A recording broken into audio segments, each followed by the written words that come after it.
어머님, 이제 그만 나가주세요. 며느리의 목소리는 차갑게 가라앉아 있었습니다.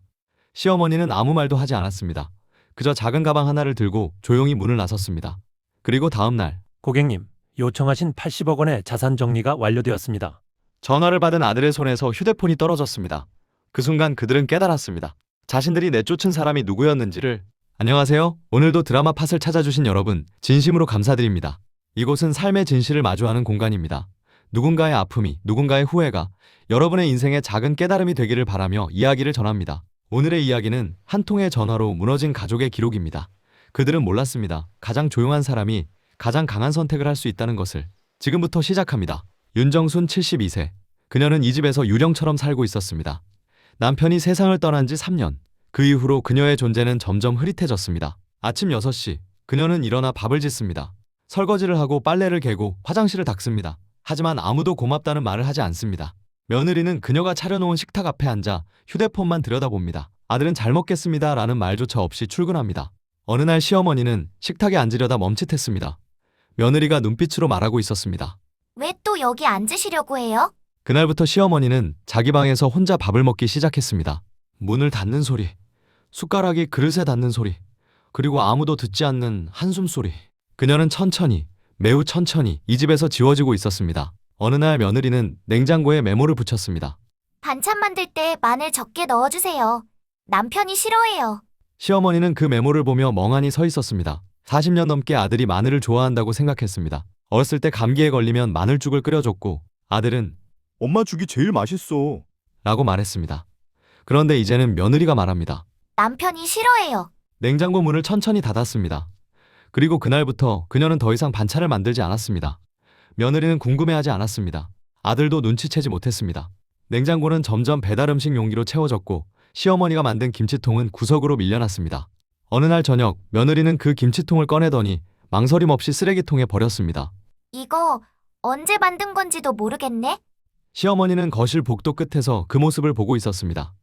그녀의 눈에는 눈물이 고였지만 소리내어 울지 않았습니다. 울 자격조차 없다고 느꼈으니까요. 그날 밤 며느리는 남편에게 말했습니다. 당신 어머니, 이제 좀 어떻게 해야 되지 않겠어요? 아들은 TV를 보며 대답했습니다. 무슨 소리야? 엄마가 뭘 잘못했는데. 잘못한 게 아니라요. 그냥 불편하다고요. 우리 집인데 눈치 보이잖아요. 요양원 알아봐요. 요즘 좋은 데 많대요. 아들은 한참을 말이 없다가 결국 고개를 끄덕였습니다. 알아볼게. 그 대화를 복도에서 듣고 있던 시어머니는 천천히 자기 방으로 돌아갔습니다. 손이 떨렸습니다. 가슴이 무너져 내렸습니다. 하지만 그녀는 이미 알고 있었습니다. 이 집에서 자신은 더 이상 환영받지 못한다는 것을.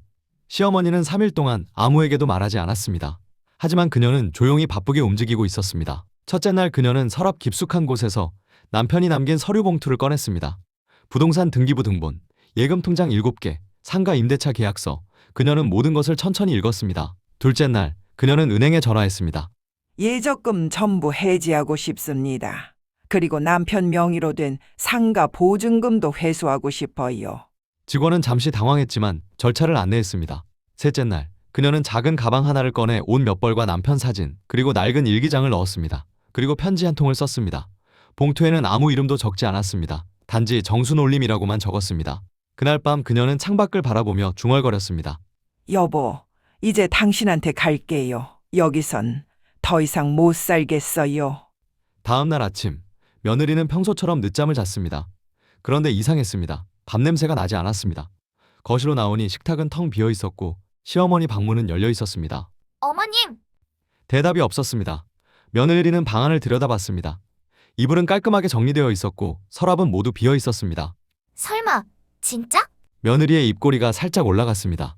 본인이 알아서 나가셨네. 그녀는 남편을 깨우지도 않고 여유롭게 커피를 내렸습니다.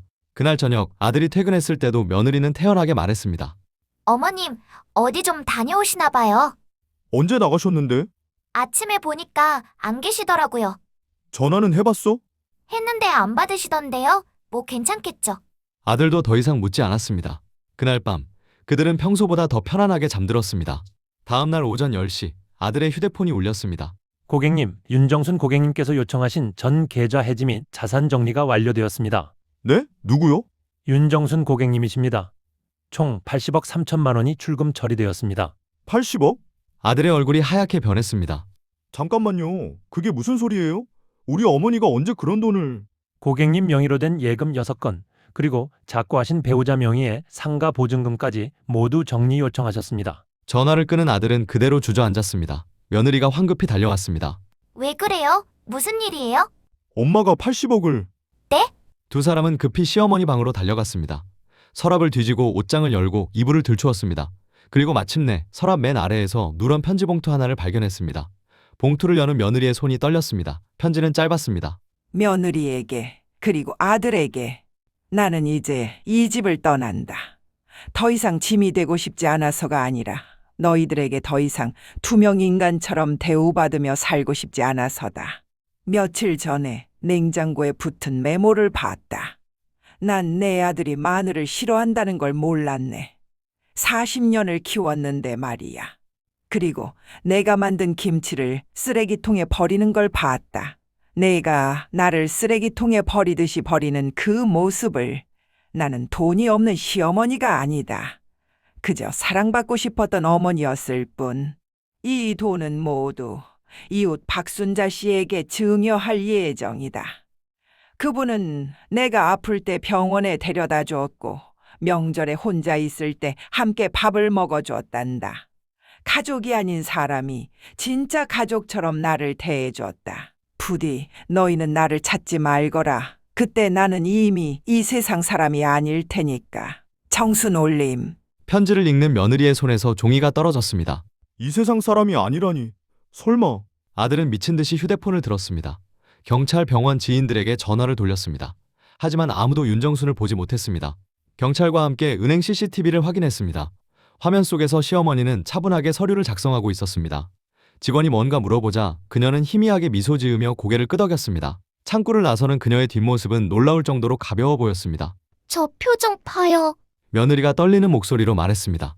어머니는 이미 마음을 정리하신 얼굴이에요. 아들은 화면을 보며 눈물을 흘렸습니다.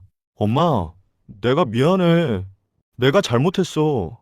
하지만 화면 속의 시어머니는 돌아보지 않았습니다. 그녀는 그렇게 은행문을 나서며 영원히 사라졌습니다. 3일이 지났습니다. 아들과 며느리는 시어머니를 찾아온 동네를 헤맸습니다. 하지만 그녀는 어디에도 없었습니다. 경찰은 수색을 계속했지만 단서 하나 나오지 않았습니다. 며느리는 빈 방 앞에 서서 멍하니 안을 바라보았습니다. 깔끔하게 정리된 이불, 비워진 옷장, 그리고 창틀에 놓인 작은 화분 하나. 내가 뭘 한 거죠? 며느리의 목소리가 떨렸습니다. 나는 그냥 편하고 싶었을 뿐인데. 아들은 대답하지 못했습니다. 그날 밤 며느리는 시어머니가 자주 앉아있던 식탁 구석 의자에 앉아보았습니다. 거기서 보이는 풍경은 그녀가 평소에 보던 것과 전혀 달랐습니다. 가족의 뒷모습만 보였습니다. 누구도 이쪽을 쳐다보지 않았습니다. 며느리는 그제서야 깨달았습니다. 시어머니가 평생 이 자리에서 무엇을 보며 살았는지를. 1년이 지났습니다. 윤정수는 끝내 돌아오지 않았습니다. 아들과 며느리는 이혼 직전까지 갔지만 결국 함께 살기로 했습니다. 하지만 그들의 관계는 예전과 완전히 달라졌습니다. 며느리는 더 이상 식탁에서 휴대폰을 보지 않습니다. 아들은 매일 아침 잘 먹겠습니다 라고 말합니다. 그리고 두 사람은 매주 일요일 아침마다 시어머니의 빈방 앞에 섭니다. 어머니, 죄송합니다. 어디 계신지 모르지만 건강하시길 바랍니다. 하지만 문은 열리지 않습니다. 그리고 다시는 열리지 않을 것입니다. 어느 날 며느리는 냉장고에 메모 하나를 붙였습니다. 어머님, 사랑합니다. 미안합니다. 돌아와 주세요. 하지만 그 메모를 읽어줄 사람은 이제 이 세상 어디에도 없었습니다. 여러분, 이 이야기를 듣고 무엇을 느끼셨나요? 며느리가 나쁜 사람이었을까요? 아들이 불효자였을까요? 아닙니다. 그들은 단지 눈앞에 있는 사람의 외로움을 보지 못했을 뿐입니다. 우리는 모두 그럴 수 있습니다. 부모님이 괜찮을 거라고 생각합니다. 배우자가 이해해 줄 거라고 생각합니다. 자식이 알아서 잘할 거라고 생각합니다. 하지만 아무도 괜찮지 않습니다. 조용한 사람일수록 더 깊은 상처를 안고 있습니다. 시어머니 윤정수는 단 한 번도 소리내어 울지 않았습니다. 단 한 번도 나 외로워 라고 말하지 않았습니다. 하지만 그녀의 침묵은 가장 큰 비명이었습니다. 오늘 여러분께 부탁드립니다. 집에 돌아가시면 가족에게 물어보세요. 오늘 힘든 일 없었어? 요즘 마음이 어때? 내가 뭔가 잘못한 거 있어? 그리고 대답을 기다려주세요. 진짜 대답을요. 80억이 있어도 사랑이 없으면 의미가 없습니다. 가족이 옆에 있어도 마음이 없으면 남이나 다름없습니다. 윤정순 씨는 돈을 남기고 떠났지만 정작 원했던 건 단 하나였습니다. 나를 봐주세요. 그것뿐이었습니다. 오늘 영상이 여러분의 가슴에 작은 울림으로 남기를 바랍니다. 오늘의 이야기가 마음에 닿으셨다면 드라마 파 채널을 구독 설정해주시고 좋아요와 알림 설정도 부탁드립니다. 여러분의 응원과 관심은 더 많은 사람에게 이 메시지를 전하는 힘이 됩니다. 댓글로 여러분의 생각을 들려주세요. 다음 이야기에서 또 만나겠습니다. 감사합니다.